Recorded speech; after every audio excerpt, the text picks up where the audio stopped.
Bom, hoje nossa última aula do primeiro artigo do Credo sobre Deus Pai, né? Então a gente vem trabalhando ao longo das semanas um pouco sobre a figura de Deus, né? Sobre suas características próprias de Deus, um pouco do seu poder, do que o seu poder fez, que aí é a obra da criação, né? E hoje a gente finaliza, uma vez que o homem é a coroa da obra da criação, né? Nós também finalizamos a catequese trabalhando um pouquinho sobre o homem, né? E aí depois a próxima catequese nós vamos trabalhar sobre o segundo artigo do Credo, e aí nós começamos a falar do homem por excelência, que é nosso Senhor Jesus Cristo, né? A gente segue trabalhando com o nosso Jesus Cristo um tempinho, e aí depois a gente segue o cronograma. Então, aqui, né, é uma consideração muito importante para que nós possamos começar, é que a história da criação que há na Bíblia, que nos é contada por Moisés lá em Gênesis, né, ela não quer dizer quando o homem foi criado, né? Não é a intenção da Bíblia informar quando o homem foi criado, mas como, né? E o livro é muito taxativo, né? O Catecismo é muito taxativo ao dizer que é uma história digna de fé, né? Nós devemos ter fé naquilo lá. Nós vamos ver que as descobertas científicas da evolução, elas não vão contradizer aquela história da criação, porque de fato Deus criou tudo em uma perfeição própria. A perfeição foi perdida, e nós vamos entender isso daqui a pouquinho, como que se deu, né? Mas é interessante nós notarmos que até mesmo pela própria ciência há necessidade de que haja um casal original. Todo animal, toda espécie tem que ter surgido de um macho e de uma fêmea. Então, até biologicamente, se nós formos avaliar superficialmente, há uma lógica, né, na existência de um homem e de uma mulher originais. Mas aqui é uma verdade de fé, porque sustenta-se, né, a doutrina do pecado original, ela precisa da figura de Adão e Eva. Ela precisa dessa figura, então é uma verdade de fé que nós temos. Mas nós vamos ir desenrolando isso ao longo da aula. Aqui é importante nós vermos, né, como que funciona a formação. Deus formou o corpo do homem primeiro, né? É a própria palavra de Deus que nos fala, né, que Deus o fez a forma, mas sem vida, né? E aí depois Deus soprou, né, nas narinas de Adão, e esse sopro de Deus é a alma, né? Ou seja, Deus cria o corpo e depois, ao soprar em Adão, Deus cria a alma de Adão, né? Então aqui a gente volta na onipotência de Deus, que não tem limites e que pode fazer como bem quer, né? E aí depois, a partir de Adão, Deus cria Eva. Disse alma, né? Vamos entender o que é a alma. A alma somos nós de fato, né? Somos nós mesmos. A gente tem mania de achar que nós somos um corpo, né? Não, nós somos um corpo e uma alma, né? Nosso corpo, nós vamos ver que ele serve para ser a forma, né? O lugar onde a alma reside. Mas nós temos uma alma, nós somos uma alma. Eu acho até que falar nós temos, pode ser que nós caiamos no erro de achar que nós somos um corpo que temos uma alma. Mas não, nós somos uma alma que temos um corpo, porque esse corpo passará, a alma não, né? Então nós temos uma alma que está unida com o corpo, né? Nós vamos entender isso. Nós temos o espírito não é como se fosse uma segunda alma. Isso é um erro, gente, do espiritismo e da nossa modernidade, que é meio fantasmagórica, né? Essas ideias de fantasmas e tudo, que aí nós achamos que a pessoa tem alma e espírito como se fossem dois entes separados. Eu tenho corpo, alma e espírito, como se alma e espírito fossem entes separados, mas não. O espírito, ele vai ser entendido pela teologia, né, como o padre nos trouxe aqui, das faculdades intelectuais, da razão, da vontade, ou seja, daquilo que é sobrenatural da alma, né? Santa Teresa d'Ávila traz uma outra interpretação que está na mesma ideia, porque fala da sobrenaturalidade da alma. Mas, por exemplo, quando Santa Teresa d'Ávila fala do castelo interior, né, que nada mais é do que a nossa alma, ela fala que, ou ela deixa subentendido e fala que A sétima morada, ou seja, o centro do castelo, o local onde Deus habita, é o nosso espírito. Então está aí a sobrenaturalidade que a própria teologia fala. Então não há uma disparidade entre Santa Teresa ou a própria teologia católica. Então o espírito é como se fosse, aqui trazendo para nós, para que nós possamos compreender, para mim também, é como se fosse uma parte da alma, digamos assim. Não é uma segunda alma, não é nada do tipo, né? É como se fosse uma parte da nossa alma sobrenatural, onde mora a sobrenaturalidade, onde mora o nosso Senhor, né? É claro que aqui eu estou dizendo de forma pedagógica, mas Deus habita todo em nós, né? Então há que compreender isso, né? Deus habita em tudo, até porque Ele sustenta tudo, nós vimos isso anteriormente. Não há em nós senão uma alma, princípio, há um tempo da vida corporal e dotada de razão e liberdade. Isso aqui a gente teve que ser reafirmado várias vezes pela igreja, né? Porque como há, por exemplo, em nós coisas boas e coisas más, havia uma heresia, por exemplo, que defendia que nós tínhamos duas almas, uma alma boa e uma alma má, né? E a igreja rechaçou isso, porque de fato há uma única alma, né? Quando nós formos ver como que a alma foi criada, na perfeição da alma, aí nós vamos entender que de fato há uma alma que foi caída pelo pecado, mas há apenas uma alma. Então por isso que o Concílio de Constantinopla, o quarto Concílio de Constantinopla, afirma isso como dogma, como verdade de fé, né? E outra, nós já trabalhamos isso, mas é só para reafirmar que a alma humana é essencialmente diferente da alma dos animais irracionais, mas não só dos animais. A alma humana, de fato, ela é a única que é a imagem de Deus, né? Há uma questão muito interessante, né, que nós vamos ver, mas que eu acho que nós tratamos isso mais para frente, mas eu vou adiantar, porque eu acho que pode ser interessante, que nós fomos criados, Gênesis fala, né, vou criá-los à imagem e semelhança de Deus, mas quando, isso até é uma interpretação que eu já vi nos exercícios espirituais de Santo Inácio, só que na frase seguinte nós vemos que quando Deus deu a ordem de criação, né, e os criou, Ele não fala a sua imagem e semelhança, Ele fala a sua imagem apenas, como se fosse um prenúncio do pecado. Por que estou dizendo isso? Imagem e semelhança de Deus são coisas diferentes. Imagem da nossa alma com Deus é a propriedade da nossa alma, ou seja, a imortalidade e as capacidades da sobrenaturalidade. A semelhança é o que nós alcançamos pela santidade. Um vidro, um espelho, reflete, certo? Mas quanto mais limpo, mais ele vai refletir, certo? É a mesma ideia. Um espelho, sujo ou não, ele vai refletir, ele é espelho. Nada tira essa característica inata de que ele reflete, mesmo que reflita pouco, porque ele está sujo. À medida que vamos limpando, a imagem que temos no reflexo do espelho é semelhante à imagem real. É a mesma ideia. Então nossa alma foi criada à imagem e semelhança de Deus, a imagem pela imortalidade, pela capacidade do sobrenatural, mas a semelhança nós vamos alcançando. Tanto é que quando nossos primeiros pais, Adão e Eva, pecaram, eles não perderam a imagem de Deus, perderam a semelhança. Porque a imagem de imortalidade, de capacidade daquilo que é sobrenatural, permaneceu. Até se não permanecesse, nós podíamos desistir. Podia pegar nossas capangas e todo mundo ir embora. Porque se eu perco a imortalidade, ou seja, minha alma morre com o corpo, e se eu perco a capacidade de me aproximar de Deus, de aproximar as minhas características, de me tornar sobrenatural, por que a gente está aqui?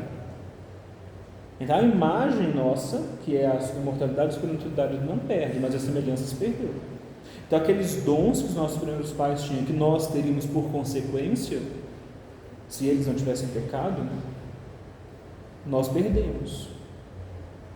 Então essa é a semelhança que nós perdemos de Deus. Aí é o prenúncio, onde eu já vi alguns pregadores que pregam Santo Inácio, que dizem da sagacidade, da inteligência na construção da frase da Sagrada Escritura. Chega em casa e leiam. Quando Deus fala, né, eu vou criá-los a minha imagem e semelhança, E a frase seguinte é: e a sua imagem os criou. Não fala a sua semelhança como se fosse um prenúncio do pecado que viria, que tiraria a semelhança de Deus. Uma vez que em Deus, lembre-se, não há passado, presente e futuro, há apenas um presente permanente. Não foi isso que nós vimos na aula anterior? Então Deus já sabia que o pecado viria. Obviamente Ele deu os avisos, Ele deu os mandamentos, Ele deu os meios para que se não cometesse o pecado.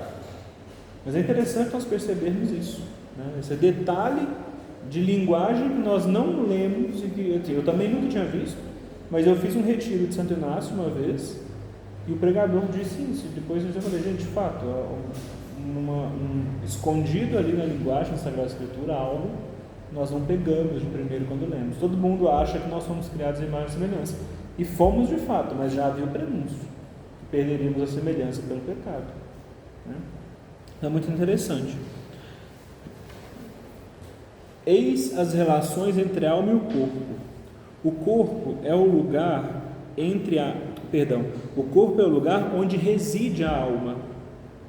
É como se o corpo fosse um instrumento da alma, de que ela deve se servir para obter a felicidade eterna. A alma é o guia do corpo, é para ela como um cocheiro, ou como um piloto, como dizia São João Crisóstomo. E aqui nós temos uma crítica, não uma crítica, mas algo que sozinho, essa única frase, desmonta toda a ideia hedonista do nosso mundo atual, onde nós buscamos o prazer o tempo todo. Essa vida pela vida, né? Ou seja, eu vivo aqui porque eu tenho que viver uma vida prazerosa, eu tenho que ser feliz, eu tenho que me completar, porque é essa vida que importa. E aí nós invertemos a ordem. Quando nós vivemos assim, é o corpo que guia a alma. É como se eu pego o cavalo, coloco no lugar do cavaleiro, e o cavaleiro para puxar a carroça.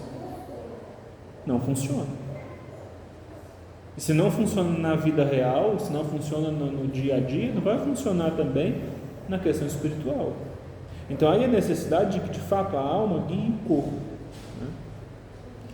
Estão em erro aqueles que imaginam que o corpo humano foi produzido por evolução de seres inferiores. Aqui, gente, a igreja, ela nunca aceitou a teoria da evolução da forma com que a teoria da evolução é construída, tá? Isso aqui não é de agora. E mesmo a igreja atual, mesmo que alguns padres queiram dizer, mas a igreja, a instituição, o magistério, o depósito da fé, que nós já trabalhamos lá nas primeiras aulas, eles não podem aceitar a teoria da evolução da forma que está construída por uma única coisa: a teoria da evolução exclui Deus, né, da forma com que é construída. Mas nós vamos entender que há uma coisa na teoria da evolução, que há algo na teoria da evolução que de fato ela faz sentido, né? O Padre Francisco, ele bate muito no ponto de que Deus criou os macacos tão semelhantes a nós para nos mostrar o que o pecado causa em nós. Não foi o que a criação diz, né, que nós vínhamos do macaco dessa forma. Não é bem isso que diz, como eles falam com muita tranquilidade, por ser biólogo, não é isso que fala tão claramente. Mas ele fala que Deus criou os macacos dessa maneira para nos confundir mesmo, para nos mostrar o quão animais nós podemos ser, né? Mas a gente vai entrar agora num ponto que eu achei fantástico. Eu já conhecia isso, mas eu peguei um pouco no catecismo e estudei, também peguei um pouco no que Santo Tomás falava, no que Santo Agostinho falava. E existe uma teoria aceita pela igreja e defendida por muitos teólogos de que os homens ditos das cavernas, como a ciência chama, nada mais são do que homens deformados pela obstinação e afundados no pecado. Vamos parar aqui porque eu quero que vocês entendam uma coisa. Quando Deus criou o mundo, nós falamos que Adão e Eva estavam onde? No paraíso ou no jardim do Éden, certo? O jardim do Éden, gente, a igreja sempre deixou muito claro que não era um local aqui na terra. Não especificamente, tipo assim, o jardim do Éden fica depois da Moca em São Paulo. Não era um local dessa maneira. Fazia parte da criação, mas era um local que não era propriamente a terra em si, né? Então, aqui, uma vez que nós já entendemos que o Gênesis não conta quando o homem foi criado, mas como, né? Nós vamos perceber o seguinte: é possível, e é isso que a igreja sempre defendeu como mais aceito, né? Há divergência, mas a igreja, de uma maneira mais geral, defende isso. Quando nossos primeiros pais pecaram e foram expulsos do Éden, eles foram expulsos para onde?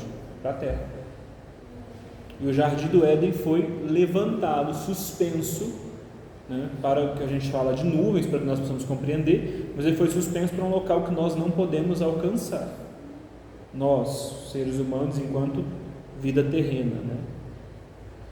E lá, aqui na terra, nossos primeiros pais foram se proliferando, né? Foram tendo filhos e se proliferando, e alguns homens, pela vida de pecado que levaram, foram se bestializando. Então há uma deformidade que foi acontecendo com algumas pessoas e foram se bestializando. E aí nós temos coisas que nos ajudam a inferir isso, né? O povo de Deus foi evoluindo. Se a gente pega a história do Antigo Testamento, ela nada mais é do que uma evolução pedagógica para a vinda de quem? Do Messias, que é o homem perfeito. Então não seria forçoso compreender que o mesmo pode ter ocorrido com a sociedade humana e ao próprio corpo humano. O homem, criado para governar as criaturas inferiores, tornou-se escravo de sua concupiscência, comportando como uma fera irracional e esquecendo-se de Deus. Agora vamos nós aqui. Nós todos já vimos uma vez na vida, pela televisão, ou queira Deus que ninguém tenha visto isso na realidade, mas nós já vimos pessoas que cometem crimes terríveis, né? E na grande maioria das vezes, percebam como que essas pessoas vão se deformando, passam a ser esquisitas, passam a ser feias, a doença toma conta delas, há uma deterioração em vida já, como se o próprio corpo já fosse morrendo pelo pecado que habita naquela pessoa. Então é muito interessante que de fato haja uma possibilidade de que tenha acontecido dessa maneira. Eu, James, sou da turma dos teólogos que defendem isso. A própria Sagrada Escritura traz para a gente, por exemplo, o caso dos Néfilins, ou gigantes, que se fala no Gênesis, né? Que nada mais eram que homens fortes, de grande estatura, mas também, na Sagrada Escritura, são descritos como de enorme depravação moral. Sua fama era fruto de sua violência e domínio, não de suas virtudes. Não pode ser que a enorme depravação moral daquela época tenha feito com que se deformassem e ficassem dessa maneira. Eram fortes, grandes, mas eram deformados, eram assustadores. Há essa possibilidade, é interessante isso, né? Porque nós temos que pensar o seguinte: a gente acha que o mundo veio dessa maneira, estava tudo bonitinho, veio piorando até os dias de hoje. Não. Na época do dilúvio estava tão ruim ou pior. Porque na época do dilúvio, o que foi a frase que Deus disse? Que não encontra entre os homens um só justo. No nosso dia de hoje há muitos justos ainda, há muitos santos ainda. Então, o que de fato pode ter acontecido é isso, esse processo de deformação pelo pecado, das almas e do corpo que foi se deformando pelo pecado. E nessa deformação foram pecando e mais pecado, e a sociedade, de fato, gente, a sociedade do Gênesis, do início ali, até que o povo de Deus seja escolhido, e tem toda aquela questão do segundo livro, que é o Êxodo, mas aquele povo do Gênesis é terrível. Os pecados cometidos são terríveis. Imaginem Caim e Abel. Quem é mais culpado de um assassinato? Caim ou um de nós se assassinar? Caim. Porque Caim tinha recebido de Deus diretamente de seus pais. Ele estava muito mais próximo de Deus que nós um dia poderemos estar nessa terra, pela convivência cotidiana que ele tinha com Adão, com Eva, que tinham sido criados diretamente por Deus, né? Então é interessante nós notarmos que há uma lógica, sim, de que talvez os homens tenham se deteriorado de tal modo que nós tivéssemos uma deterioração pelo pecado tão grande que diferenciássemos os homens fisicamente, né? O padre cita algo que eu não quis trazer porque sempre tem as crianças, mas de fato é interessante pensar, mas eu vou falar em palavras que talvez não sejam tão claras como as que ele fala no livro. Mas jovens ou adolescentes que iniciam sua vida sexual muito cedo se deformam. Reparem aquelas meninas ou aqueles meninos que desde cedo tiveram experiências desse tipo. Quando ficam ali na idade que deveriam estar começando, já estão deformados. Já estão com sinais de uma experiência que não deveria ter acontecido. Porque o pecado gera em nós uma morte, uma deterioração. Nós não podemos esquecer nunca, gente, de que o pecado ele lembra muito o efeito dos metais pesados. O metal pesado ele vai acumulando no nosso corpo, né?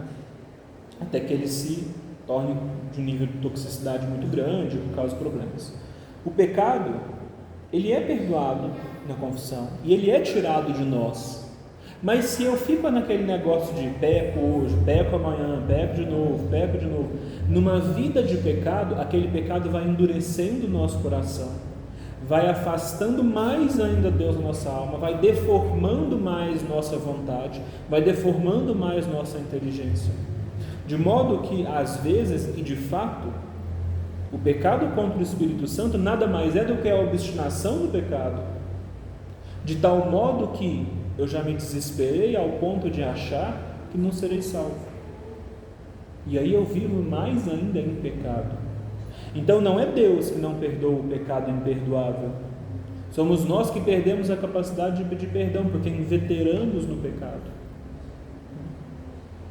Então o pecado causa em nós uma deformidade? Sim. E se naquela época das mudanças, de tudo que aconteceu, porque, gente, nós não podemos falar, né, como os judeus acham que a Terra, eu acho que tem 6.500 anos, uma coisa assim. Gênesis não traz tempo. Nós não podemos falar quanto tempo que o homem foi criado ou não. Então nós podemos conceber que de fato talvez isso tenha acontecido. Talvez isso tenha acontecido. E quando é que todos esses homens, né, sucumbiram? No dilúvio.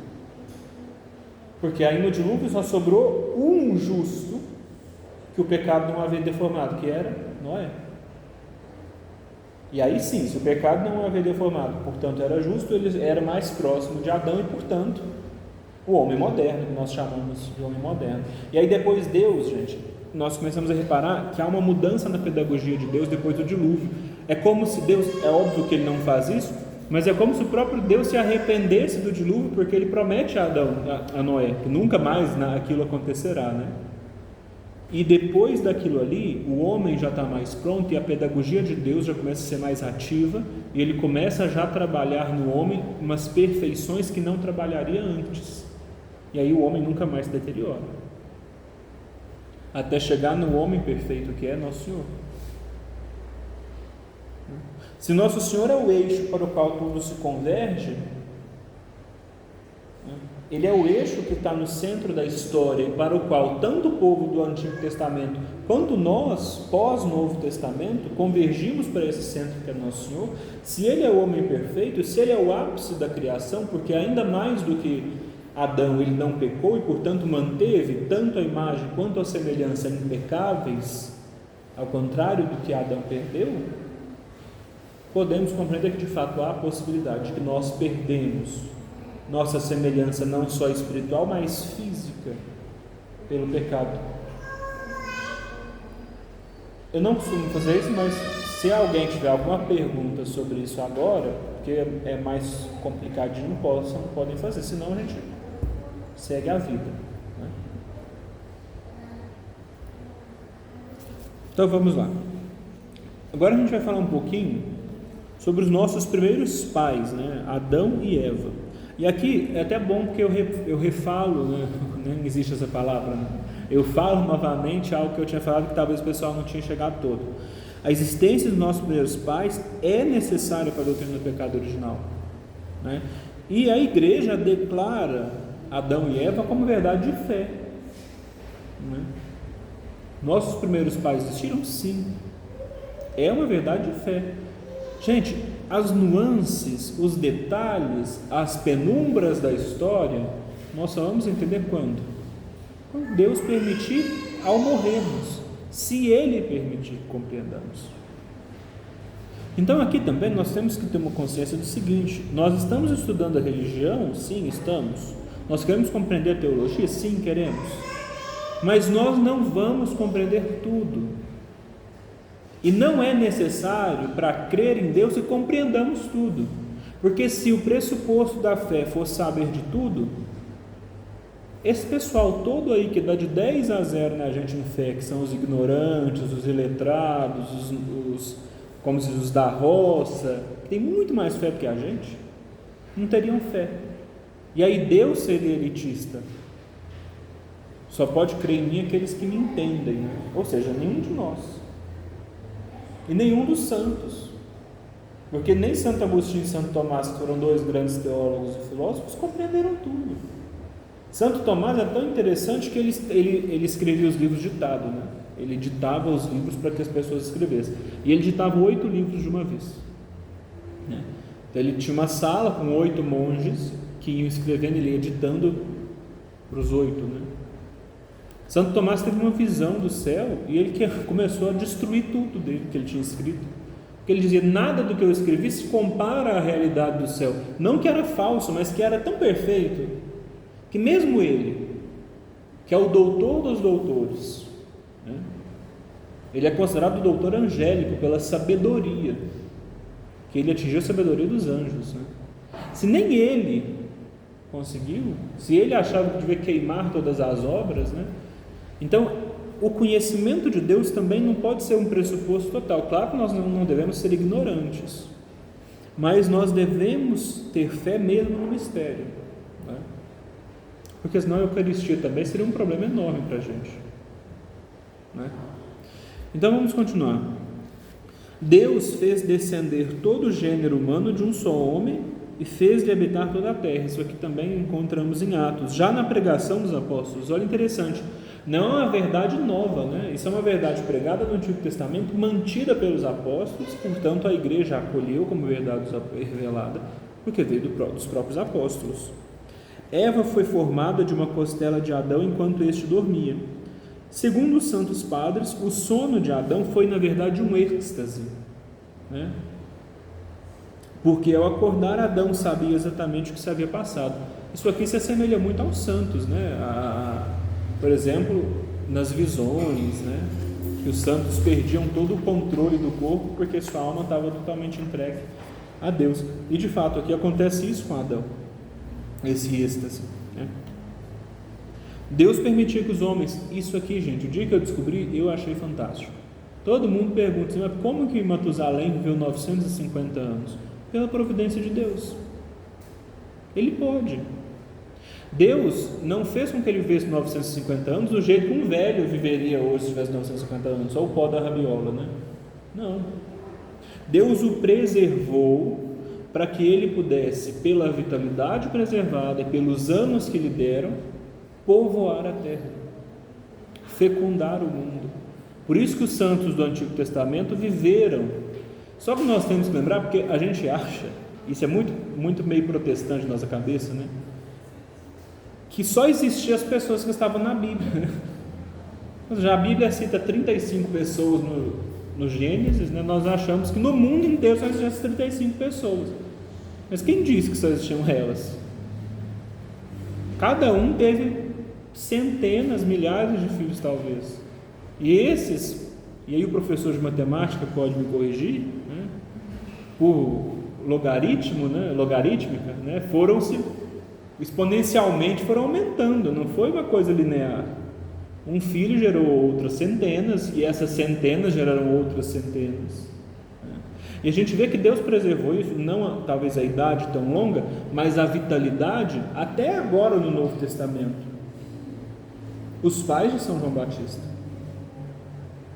tiveram, Santa Isabel teve ele na velhice. Havia uma preservação da vitalidade de Santa Isabel, porque Deus queria, simples. Deus queria que Santa Isabel descilou São João Batista. Se João Batista precisava de nascer alguns meses antes do Nosso Senhor, apenas, e se Santa Isabel tivesse que viver 500 anos e tivesse São João Batista com 500 anos, ela teria com 500 anos. Ah, por quê? Porque Deus pode. A onipotência não é isso? Gente, quem é maior do que a lei, senão quem criou a lei?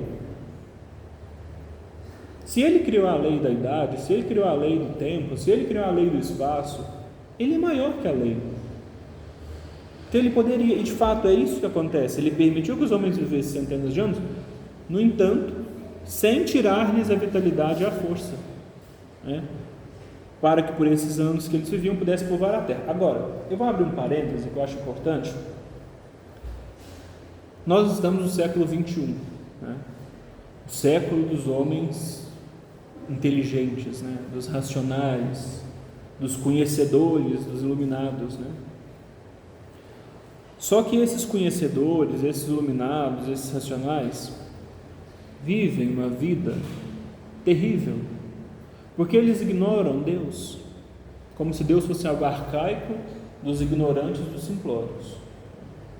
Por que o James está falando isso? Porque, gente, infelizmente, nós estamos em uma crise de fé. Não é só o mundo que está assim, a igreja também está. Quando eu digo igreja, aqui eu quero deixar claro que não estou dizendo da instituição, não estou dizendo depósito da fé, esse continua imutável, por mais que os diabos queiram destruí-lo, mas o que é depósito de fé, pronto, acabou.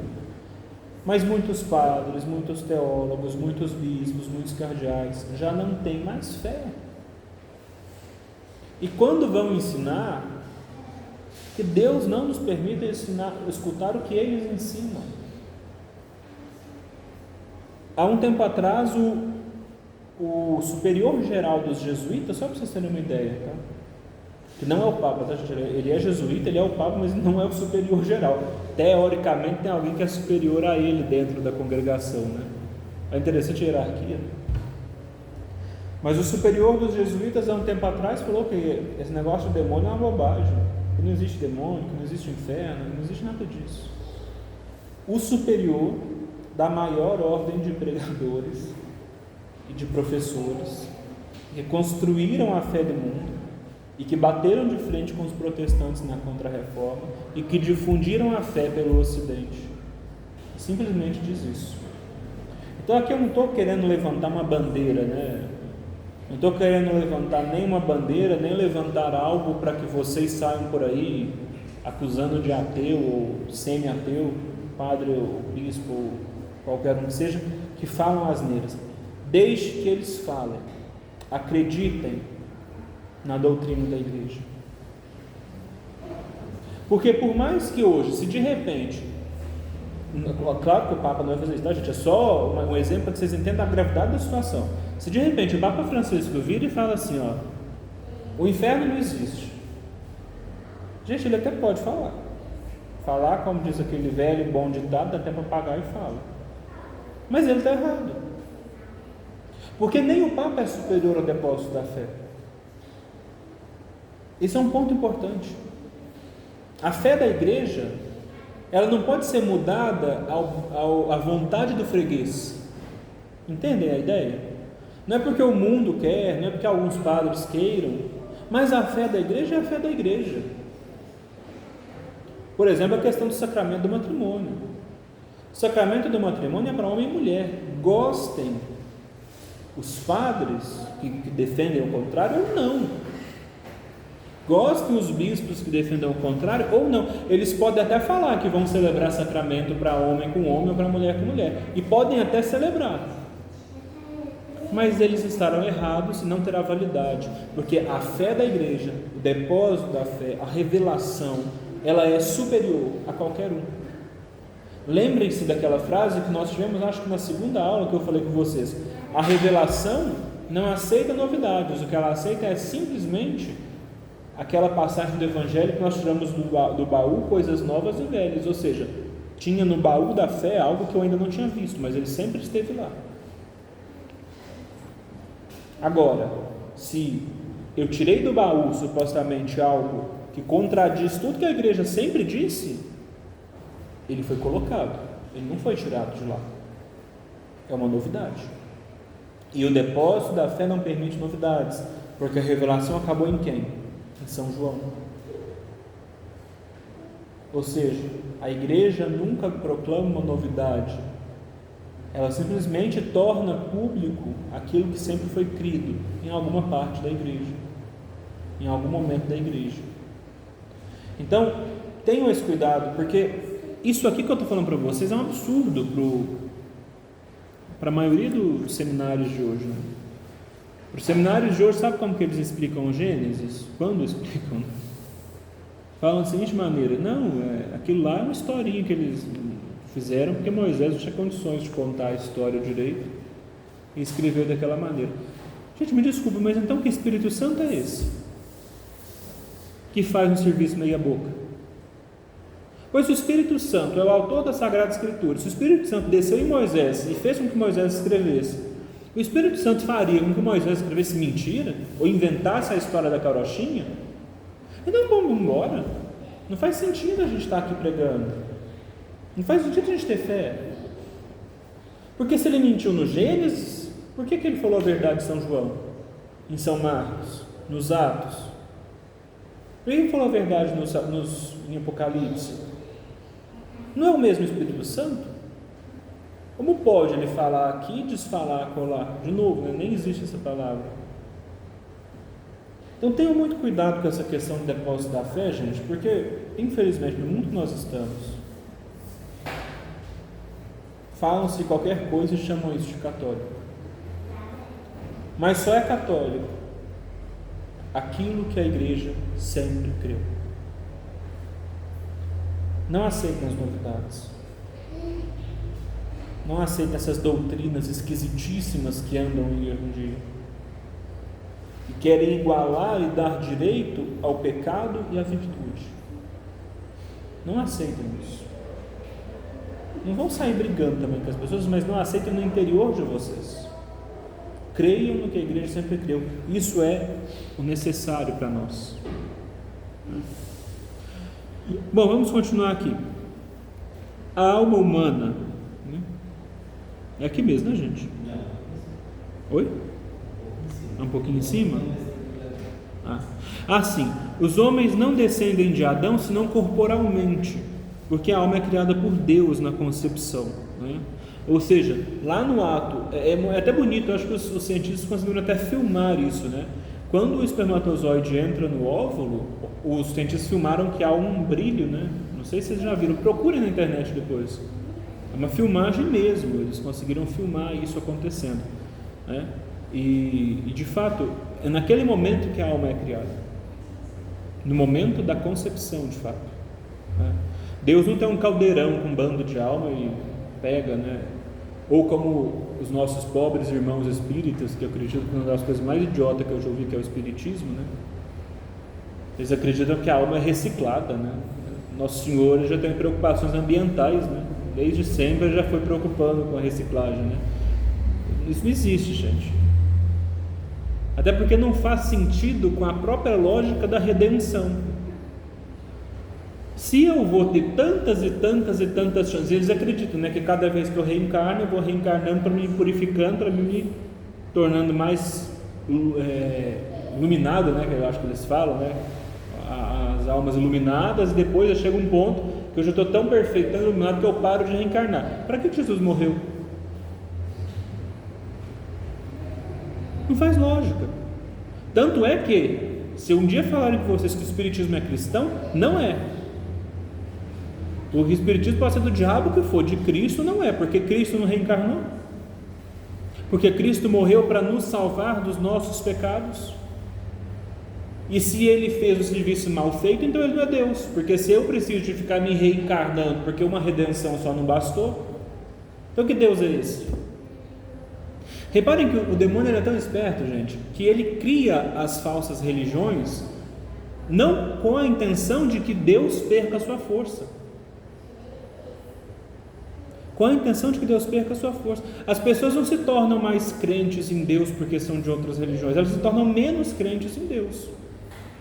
Porque se o que salva uma alma no espiritismo é ela ficar se reencarnando até que ela crie vergonha na cara e melhore, então não é Deus. Então Deus não tem força. Deus é incapaz de salvar uma alma. Se no protestantismo Deus é fragmentado, então não é Deus. Eu não tenho crença em Deus. Eu tenho sentimento religioso. Eu sinto que eu acredito em Deus, eu sinto religioso, né?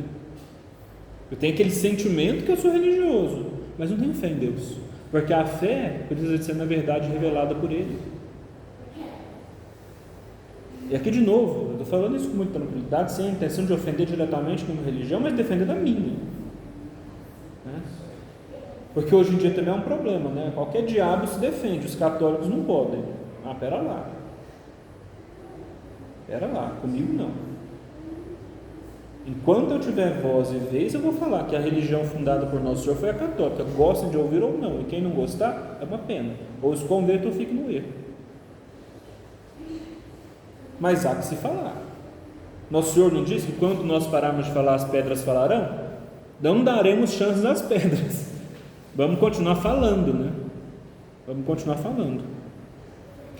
Assim como no batismo e na penitência, o Espírito Santo desce ao homem para lhe dar a vida espiritual.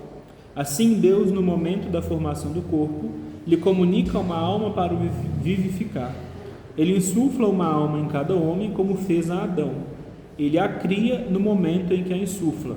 Essa insuflação é a criação.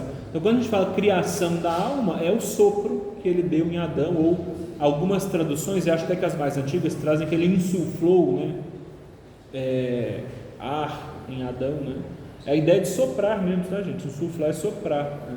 Ele soprou a alma, ele criou a alma e a pôs em Adão. Ele faz isso conosco, ele sopra, né? Ele cria essa alma no momento da concepção. Agora vamos ver um pouquinho da alma humana. Façamos o homem à nossa imagem e semelhança, e que domine sobre os animais e toda a terra. O homem é, pois, criado à imagem de Deus e, por conseguinte, deve ter certas analogias com Deus. Analogias ou parecenças. A nossa alma se parece com Deus em algumas coisas, gente. Tais como inteligência. Aqui, inteligência, existe uma linha, né, até filosófica hoje, que fala que tirou, né, essa ideia de que o homem é um animal racional, né, tipo, nem isso se fala mais hoje em dia. Primeiro que nós não somos animais, né, mas até isso tiraram hoje em dia, né, porque eles querem falar que os animais têm inteligência. Gente, os animais não têm inteligência, eles são programados, eles possuem instinto. E falo com toda a naturalidade de alguém que trabalha com animais há anos por ser biólogo. Animal nada mais é do que química. O cachorrinho não ama você e por isso fica perto de você. Ele fica perto de você porque você tem calor.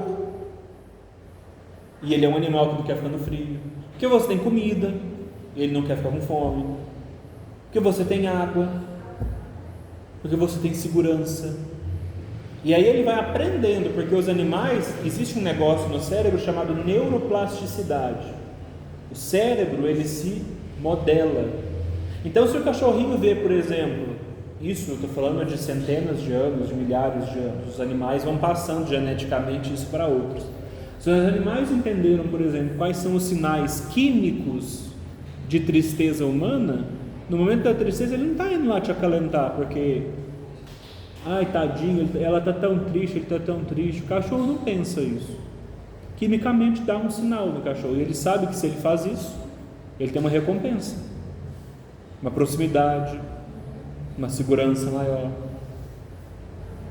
Não se enganem, os animais não nos amam, porque a capacidade de amar pressupõe a segunda coisa que nós temos parecida com Deus, que é vontade. Os animais não possuem vontade. Não vontade racional. Eles possuem uma vontade natural, programada para que eles tenham. Então um cachorro não dá conta de, por exemplo, está na hora da comida, ele está com fome, ele não dá conta de sentar lá, vou esperar. Por que, por exemplo, aqueles cachorros são treinados e esperam a pessoa colocar a comida no prato? Porque ele sabe pelo treino que a comida vem. Não porque ele é bem educado, ele vai falar, tudo bem, vou esperar aqui. Porque se a comida não vier, eu duvido que ele vai ficar lá sentado. Depois de um tempo ele vai procurar comida, porque ele vai com fome, ele é bobo. O instinto manda com que ele procure. Então aqui nós temos que entender isso, né? Nós temos, homens e mulheres, inteligência, que é a imagem de Deus, vontade livre, para o bem e para o mal, aqui é o livre-arbítrio, né? Dominação, ou seja, nós temos a capacidade de dominar os outros seres, e aqui por outros seres entendam tudo que foi criado, porque a pedra, o minério também é um ser criado, né? Então nós dominamos todos os outros seres, só nós temos essa capacidade. E a graça santificante, e aqui há o pulo do gato, a graça santificante é o que nos torna semelhantes a Deus. Quando eu tenho dentro de mim a graça santificante, quando eu vou vivendo essa graça que me santifica, que me aperfeiçoa, quando eu vivo as virtudes, eu me assemelho mais perfeitamente a Deus. É como um espelho, como eu disse lá no início, que vai sendo limpo, e à medida que vai sendo limpo, vai conseguindo refletir melhor aquele que está na frente dele. É a alma. É a alma. Não perdemos a imagem, que é as capacidades inerentes da alma, mas perdemos a semelhança que conseguimos pela graça santificante. E aí nós vamos trabalhar agora outra característica da alma. A alma humana é imortal, quer dizer, não pode cessar de existir, né? O corpo perece em pouco tempo, a alma subsistirá na eternidade. A alma não pode cessar de existir, mas pode perder a graça santificante e estar espiritualmente morta, o que acontece pelo pecado mortal.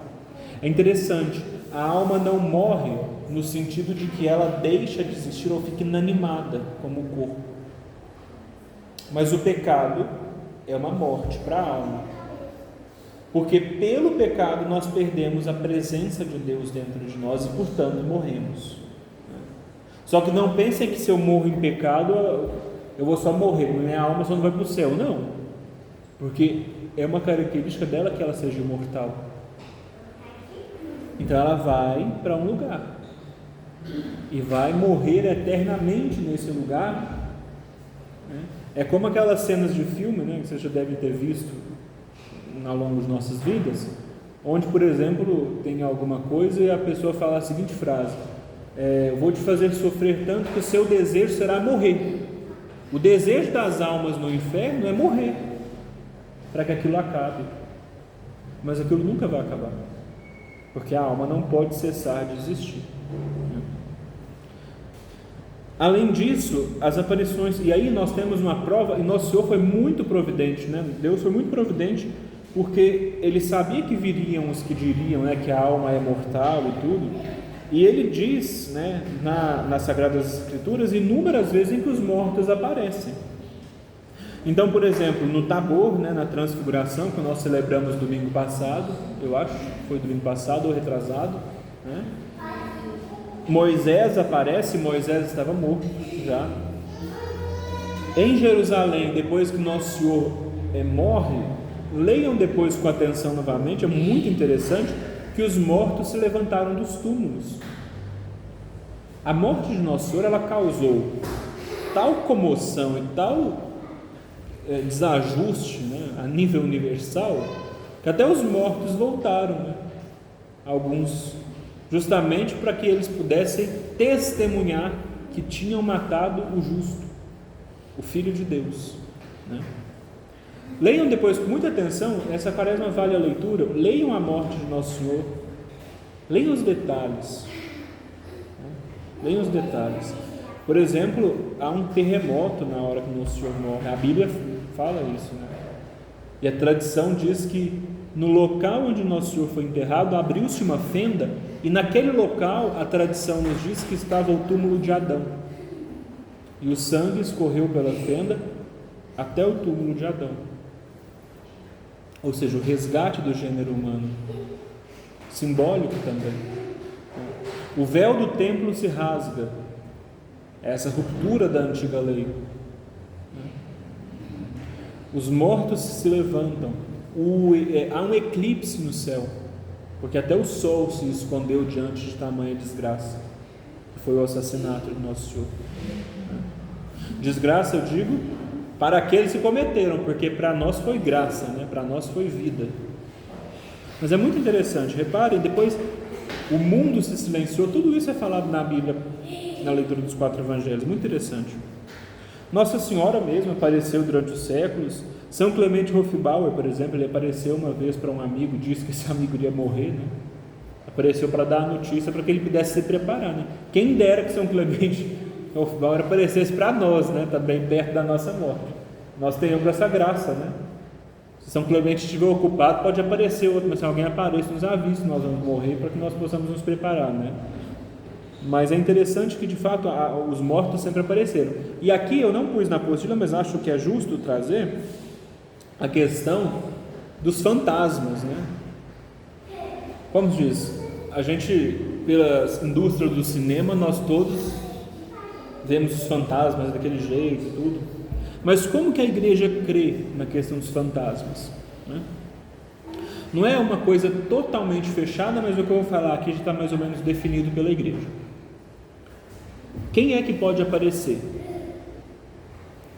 Pode aparecer os demônios, as almas dos condenados, em raríssimas ocasiões, as almas do purgatório, que é o mais comum, e quem está no céu, as almas que estão no céu, ou os santos, ou a Virgem Santíssima, ou Nosso Senhor, né? Só que qual que é a frequência de aparecimento dessas pessoas, dessas entidades? Nossa Senhora e os santos principalmente aparecem raríssimas, mas raríssimas vezes na história da igreja. A Virgem Santíssima e Nosso Senhor Jesus Cristo aparece algumas vezes mais, mas também para coisas muito pontuais. Então, por exemplo, Nosso Senhor aparece por a visão do Sagrado Coração, Nossa Senhora aparece em Fátima, em Lourdes, mas sempre pontual. Eles não se demoram aqui na Terra. É interessante isso. Uma coisa que geralmente distingue as verdadeiras das falsas aparições é o tempo. É o tempo. As verdadeiras aparições geralmente são muito curtas, né? E muito pontuais, elas falam o que tem que falar e tchau e benção, né? Agora, das almas, as almas do céu é mais raro ainda que apareçam do que os santos, né? As almas, quando eu estou falando de santo, gente, toda alma que está no céu é santa, tá? Eu estou dizendo aqui santos canonizados, né? As almas de santos não canonizados, da povoação do céu, elas ainda também podem aparecer, mas é muito mais raro. Agora, as almas do purgatório costumam aparecer, né? Para quê? Para pedir oração por si ou para falar alguma coisa para nós. Leiam depois a vida da venerável Maria Sima, né? É até por isso que a gente reza muito pelas almas do purgatório. Eu gosto de ter associação aqui, eu acho que é medo delas aparecerem, né? Cobrando, a gente reza para elas aparecerem. É claro que é brincadeira, mas é interessante, né? Nós vemos que as almas aparecem pedindo, né? E as almas dos condenados podem aparecer para pagar um pouco da pena no local, geralmente, onde ela viveu ou onde ela morreu. Por exemplo, uma alma que foi condenada pelo pecado da avareza, ela pode ser condenada de fato a passar um tempo ali, o seu inferno, naquela casa que ela lutou tanto, roubou de tanta pessoa, destruiu tanta vida para ter, e que agora simplesmente acabou. Está vendida, ou outra pessoa está usando, ou foi destruída, enfim. Agora, quem geralmente aparece, gente? Os demônios. Eles são especialistas em aparecer. 90% dos casos de assombração que vocês escutarem são demônios. Por quê? Porque quando eles aparecem, o que eles conseguem fazer na alma humana? Terror, medo, desespero e superstição. Por exemplo, todas as religiões indígenas ou não indígenas do mundo falam de sereias. Eu não duvido que em algum momento o demônio tenha aparecido dessa maneira. Porque qual que é o pecado da sereia? A luxúria. Ela atrai o homem porque ela é muito bonita e porque tem um canto muito bonito, e o atrai pela luxúria, ou seja, pelo pecado. E quem é que faz o pecado acontecer no mundo? O demônio. Então há uma lógica que de fato eles apareçam. E é interessante, né? Por exemplo, quando é época de quaresma, o que o povo antigo tinha medo? Não era do pecado, era do lobisomem. Repara como que o demônio vai trocando a fé pela superstição?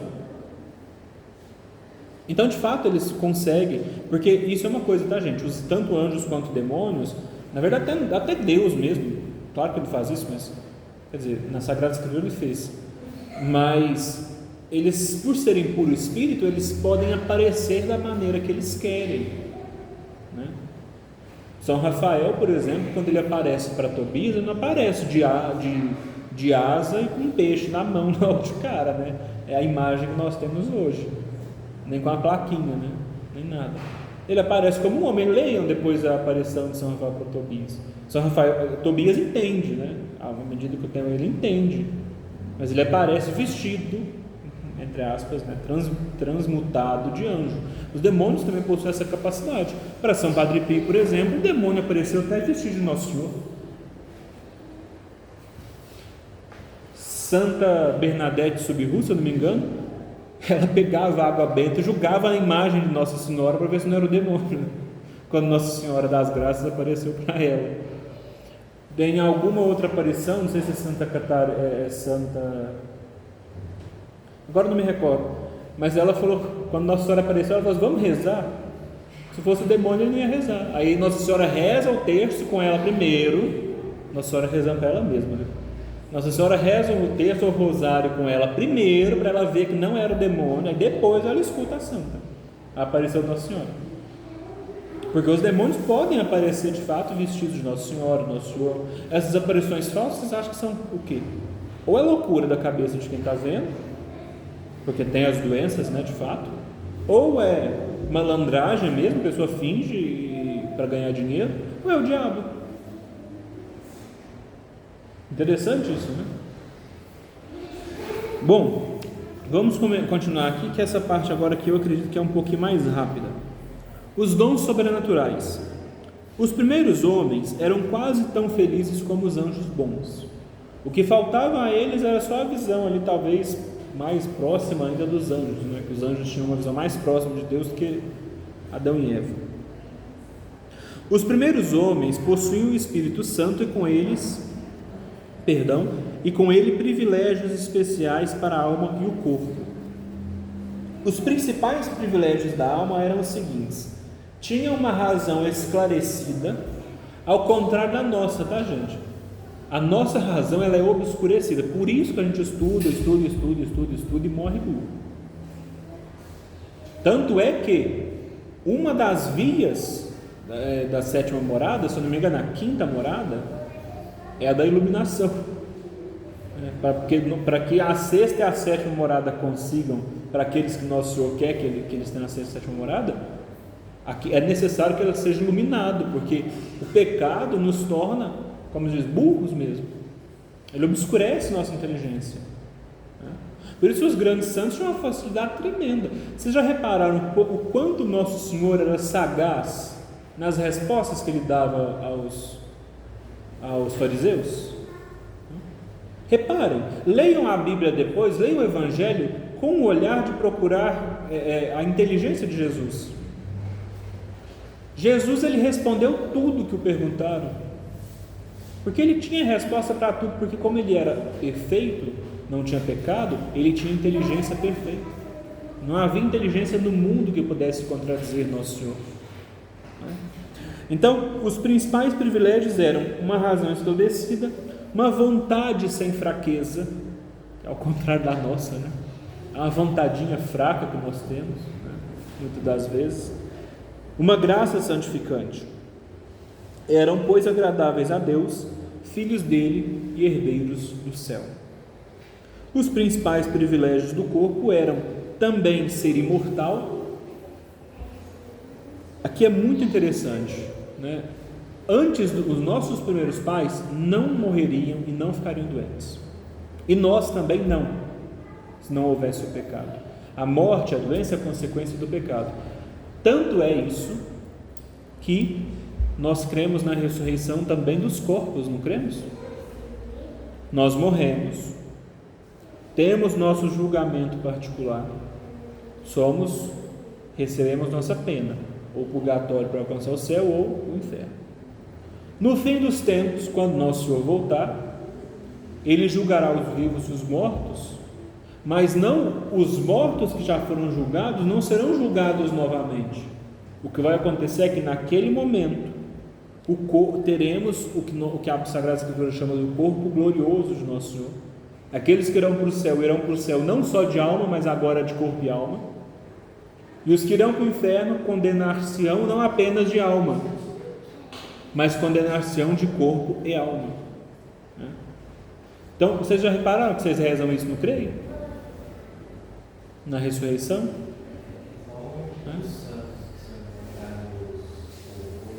Incorrupto, a preservação, né?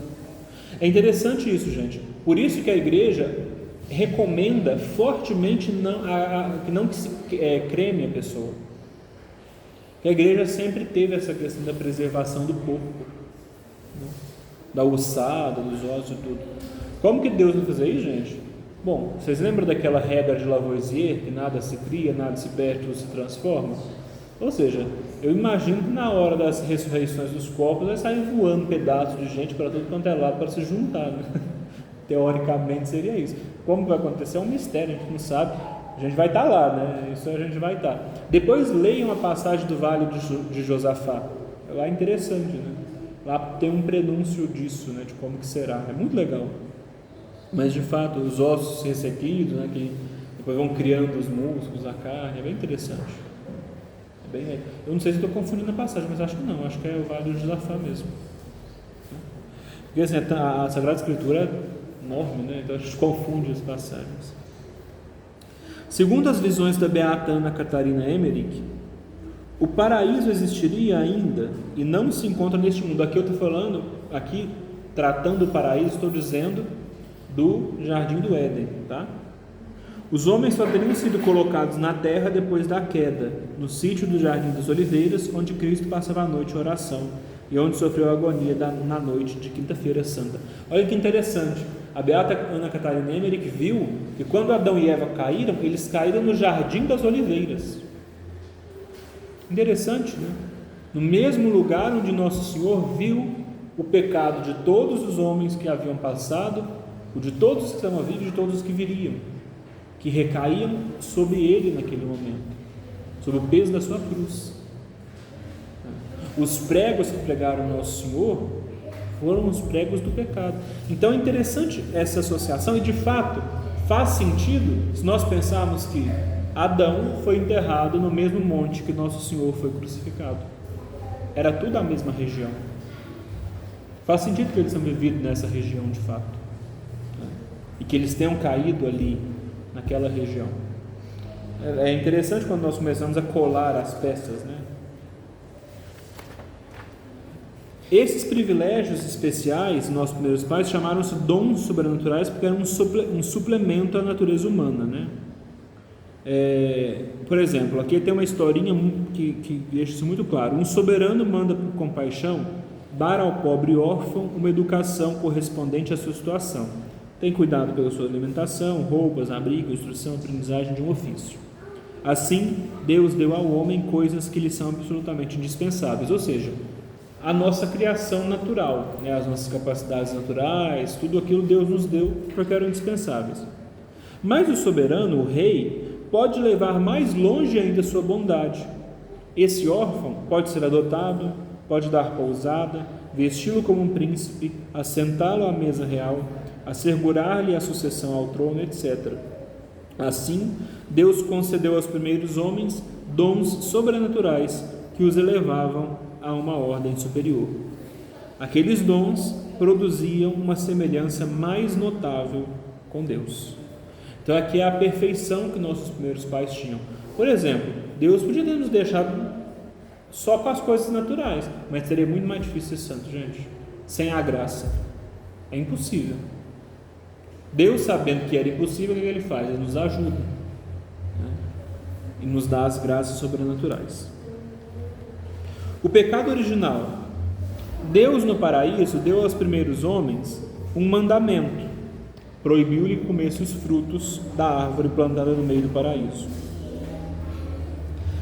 Olha que interessante, aqui há um outro prenúncio com os mandamentos que nós seguimos hoje. Há um pecado de desobediência, sim, do mandamento. A única regra que havia, o único mandamento que havia era: não coma do fruto da árvore proibida. E foi isso que fez com que eles caíssem, né? Mas é interessante quando nós pensamos o seguinte: o homem, né, Adão e Eva, eles não cometeram o primeiro pecado de desobediência, mas cometeram o primeiro pecado de negligência. Santo Agostinho fala que Deus permitiu a tentação porque os nossos primeiros pais, antes de pecarem por desobediência, já eram culpados de negligência, por não se manterem em Deus, pensando pouco nele e distraindo-se na contemplação das coisas visíveis, ou seja, da criação. Daí, uma vez que eles já não estavam tão próximos de Deus, veio a tentação e fez com que eles caíssem em pecado de desobediência, e aí sim pecado mortal. Então reparem a gravidade que nós devemos cuidar da nossa vida, não apenas de não pecar, mas de não nos colocarmos em ocasião de pecado. Não é possível, né, isso é um ditado dos antigos, que a gente ande com um porco sem que a gente se suje de lama, né? Não é possível que eu fique andando ali no limiar do pecado sem que eu caia. Então é muito interessante isso, essa necessidade que nós temos de cuidar, não só de não pecar, mas de não nos colocarmos em ocasião de pecado. Se os nossos primeiros pais tivessem cuidado disso, talvez não tenham pecado. É muito, muito interessante isso. Por que o demônio fez essa tentação, gente? Por inveja. O demônio, ele é invejoso e ele é homicida desde o princípio. Ele via-se forçado a tocar nossos primeiros pais exteriormente, pois ainda não havia poder interior, né? Reparem o seguinte: eles não tinham a concupiscência, que é a fraqueza da carne, que nós temos. Por isso o demônio nos ataca exteriormente, com maus pensamentos, com maus olhares, com maus desejos. Para atacar os dois, ele precisou de usar o quê? De uma serpente. Porque ele não conseguia ainda entrar nos pensamentos, nos olhares, nos desejos dos nossos primeiros pais, pela ausência da concupiscência. Obviamente, a transgressão dos mandamentos teve consequências terríveis. Perderam o Espírito Santo e os dons sobrenaturais e atraíram prejuízo para o corpo e para a alma. Pensem sempre na lógica. Por que eles foram tão punidos? Porque ninguém melhor que Adão e Eva poderiam não pecar. Eles conviviam com Deus, eles tinham tudo perfeitamente, eles não tinham concupiscência. Então o pecado de Adão e Eva foi uma escolha totalmente livre dos dois. E portanto, né, é pela força do remédio que nós inferimos a força e a gravidade da doença, né? Ou seja, o pecado foi tão grave, por isso as consequências e os meios que Nosso Senhor deu foram também tão graves, né, de recuperação, de recomposição. O pecado causou vários danos, obscureceu a alma, enfraqueceu a vontade, inclinou a vontade para o mal e tirou a graça santificante. Ficamos burros, com a vontade enfraquecida, tendenciosos ao mal e perdemos o céu. E aí Santo Afonso de Ligório fala que as faltas humanas tinham um valor tão infinito que era necessário um pagamento mais infinito ainda, que era o sacrifício de nosso Senhor Jesus Cristo. Somente Nosso Senhor, pelo seu valor infinito, poderia pagar nossa dívida infinita. Por isso ele morre em sacrifício. Em sacrifício. No entanto, gente, aqui, apesar de parecer tudo muito trágico, de fato é, ao contrário do que defendeu o herege Lutero, enfraqueceram-se em nós todas as faculdades espirituais, mas preste atenção, elas se enfraqueceram, não foram destruídas. Lutero defendia que uma vez que o pecado tinha entrado na humanidade, já não se havia mais o que fazer. Tanto é que ele cria, né, peque, ele tinha uma frase: peques muito, peques mais forte ainda, peques muito, mas creia mais forte ainda. É a ideia que Lutero tem, a idiotice herética que Lutero tinha, de que você é salvo se você crê, né? Sem esforço nenhum, sem nenhuma capacidade, porque ele acreditava que o pecado não havia enfraquecido as faculdades, mas destruído-as. E aí nós vemos o erro de Lutero. Porque por mais trágico que seja, meus amigos, o homem, pelo seu esforço, acrescido obviamente da graça santificante, aqui não caiam em duas heresias. Tem gente que acha que só pelo esforço se vira santo. Não se vira. Sem a graça não se vira santo. Mas tem gente que acha também que só pela graça se vira santo. Sem esforço não se vira santo. Pelo esforço pessoal, acrescido e sustentado pela graça de Deus, pode-se alcançar os méritos próprios para a salvação, ascender às virtudes e chegar aos céus. Então, de fato, o pecado nos enfraquece, mas não nos destrói.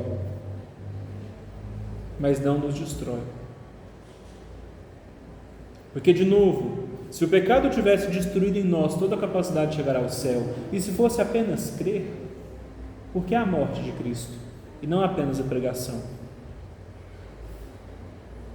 Se não tivesse como pagar a dívida, por que a morte? Por que o sacrifício? Como pagamento? Se fosse só crer, era necessário apenas que ele pregasse, deixasse os livros escritos e fizesse como os coaches, né, de hoje em dia. Falasse umas frases de impacto, aí você acredita naquilo ali e leva a vida. É só crer. Então, de fato, nós ainda podemos ser santos e podemos chegar ao céu, mesmo que haja o pecado. Aqui um ponto, tá, gente? Aqueles que, sem culpa e em plena ignorância, morrem sem serem batizados, ou seja, morrem em pecado original, perdem a visão de Deus, mas não perdem a chance da salvação. Ou seja, uma criancinha que morre sem o batismo, ela não é condenada ao inferno, tá? Aqui nós entramos em uma discussão onde a igreja de Virgem ainda não definiu. O Papa Bento XVI tentou definir, mas faltou condições de definição, então ele inclinou a igreja para um lado, mas não definiu, tá? Que é o limbo. O que é o limbo? O limbo é o que nós chamamos talvez também de mansão dos mortos, né? É o local onde há uma felicidade muito grande, natural, uma felicidade enorme, mas que aquelas almas que estão lá não são condenadas ao inferno, portanto não são expulsas do seio de Abraão, do seio de Deus, mas como não tinham batismo, não vão para o céu, não são santificadas, né? Não podem se salvar. Então aqui existe duas teorias, tá? E eu vou apresentar as duas, vocês podem liberar, de forma muito liberal, escolher qual que vocês acreditam. Eu vou dizer qual que eu acredito. Existe a teoria de que o limbo existe, tá? E que essas almas que morrem sem batismo são enviadas para o limbo. Aqui a gente pode, por exemplo, pegar os indígenas que nunca tiveram contato com o Nosso Senhor, mas que seguiam a lei da tribo, a lei natural, ou seja, as leis que eram ali postas para ele. Se as seguiam, ele ia também para o limbo. As pessoas que morrem sem conhecer Nosso Senhor, mas que seguem aquela lei natural de boa vontade e tudo, e não são batizadas, teoricamente também podem ir para o limbo, esse lugar de felicidade. Ou no ato da morte, Deus se apresenta e dá a elas uma chance de escolha. Só que aqui mora um problema, que é o seguinte: se ela vê Deus, ela vai escolher por Deus. Então ninguém teria a chance de não escolher, porque ela vai ver a felicidade. Então por isso a igreja sempre diverge ainda nessa questão, né? Eu, James, acho que o limbo existe. Eu fico com os santos que defendem o limbo, mas tem outros que defendem que ele já foi fechado, como diz. Podem decidir entre vocês, aí cada um pode estudar e tudo. Eu ainda não concordo com a opinião do Papa Bento XVI, eu concordo com a de Santo Tomás, que defende a existência do livro e tudo. Eu fico lá atrás. Mas não estou dizendo que está errado não, tá, gente? Cada um aí pode escolher, é livre. Isso Isso aí cada um pode escolher. Vamos finalizando. O pecado também causou vários danos ao corpo. A doença e a morte, a expulsão do paraíso, de forma que foram expostos a um trabalho penoso. Gente, hoje em dia existe uma coisa, né? O trabalho dignifica o homem. A igreja sempre defendeu isso, tá? A igreja sempre defendeu que o trabalho é uma das formas de santificação. Sim, tanto é que a regra de São Bento é ora et labora, reza e trabalha. Mas existe uma devoção ao trabalho hoje em dia que exclui totalmente a contemplação, como se a única forma de me santificar fosse o trabalho.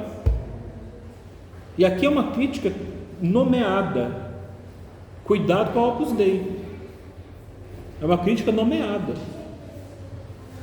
Cuidado com essas obras que só querem trabalhar. Como se a vida de contemplação, se a vida de oração, se a vida da graça santificante, se a vida de apostolado, se a vida de descanso, porque o descanso também é digno do homem, se tudo isso fosse jogar fora. Trabalho, trabalho, trabalho. Isso não é o que a igreja ensinou, porque o trabalho foi dado muito claramente como castigo pelo pecado. Obviamente nós santificamos também o trabalho, e nós precisamos trabalhar, mas não é o trabalho que vai nos santificar. Somos nós que santificamos o trabalho, não o trabalho que unicamente só ele nos santifica. Entenderam a ideia? Não é, eu não vou ficar santo só porque eu trabalho, não, gente. Eu tenho que rezar, eu tenho que contemplar, eu tenho que praticar as virtudes, eu tenho que descansar, eu tenho que fazer apostolado, que é trabalhar nas coisas da igreja, eu tenho que viver a minha família. Não caiam nessa de que esse endeusamento do trabalho. O trabalho foi criado como castigo pelo nosso pecado. Não sou eu que digo, é Deus. Lá em Gênesis, leiam, né? E comerás o teu pão à custa do suor do teu rosto, até que voltes de onde saíste, porque tu és pó, e em pó te hás de tornar. Também o pecado gerou no corpo uma coisa: as forças da natureza e as criaturas inferiores podem causar dano ao homem. Os animais não poderiam atacar-nos antes do pecado, porque vivíamos em harmonia. O espírito mau, o diabo, passou a poder tentar-nos mais facilmente e causar, com a licença de Deus, danos aos bens temporais. Aqui lembre daquela questão da concupiscência. Agora ele pode nos tentar no nosso pensamento, ele pode nos tentar na nossa visão, ele pode nos tentar nos nossos desejos, porque agora nós estamos em pecado. É como se a gente estivesse aqui em cima no nível superior e o pecado nos traz para um nível que o demônio consegue atingir. Antes ele não conseguia, agora ele consegue. A sabedoria de Deus, no entanto, gente, é imensa, pois ao dar as penas, é imensa ao dar às penas o sabor de remédio. As doenças, a morte, a necessidade do trabalho, a sujeição a outros homens, tudo isso é útil para nos santificar, mesmo que seja pena. Olha interessante, né? Mesmo que seja pena. Quem tem mais mérito? Alguém que tem uma fraqueza em si e que consegue vencê-la. Por exemplo, quem tem mais mérito da castidade do olhar? Um cego ou alguém que enxerga? Alguém que enxerga. O cego já não vê, que mérito há nele? Na visão, tá, gente? Obviamente ele tem os outros sentidos, mas não há mérito nenhum se ele chega para Deus na hora do julgamento: eu nunca olhei para ninguém com desejo. Você era cego, você queria olhar? Entendem a lógica? Por exemplo, a questão da homossexualidade. O homossexual que consegue se vencer e vencer seus desejos ordenados é muito mais meritório a castidade dele do que a nossa, porque a nossa é ordenada, nossa sexualidade é ordenada, ela é natural, a dele é desordenada, é mais difícil de vencer. Então a castidade dele é muito mais valorosa perante Deus, e o nível de santidade que ele pode alcançar é muito maior do que aqueles que não têm esse problema. Não caiam na democracia do céu. O céu não é democrático, o céu é meritório e hierárquico. Há que ter mérito e há que ter hierarquia para se entrar no céu. Há que se lutar muito e há que se ter muito mérito. Finalizando aqui, pessoal,